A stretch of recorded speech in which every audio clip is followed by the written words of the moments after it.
Minsan ba nasabi niyo sa mga sarili niyo na huwag niyo na lang akong bigyan, Lord, kung sasaktan niyo ulit ako? Di ba madalas nasasabi natin yan lalo na kapag galing tayo sa heartbroken o yung mga taong nangako sa atin na mamahalin tayo, yung aalagaan tayo, tapos sila rin pala yung magbibigay ng trauma. At yun yung pinakamasakit. Kung akala nyong hindi kayo sasaktan ng taong nangako sa inyo, sila pala yung gagawa nun.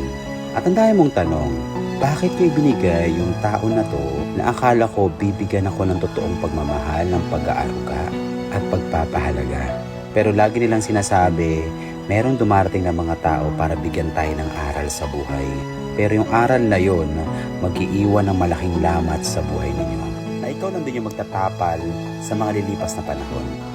Kaya tama yung ginagawa ng iba na mas pinipili na lang nila yung sarili nila sa ngayon bago magmahal ng bagong tao. Na ang pangakong bibigkasin ay hindi pansamantala.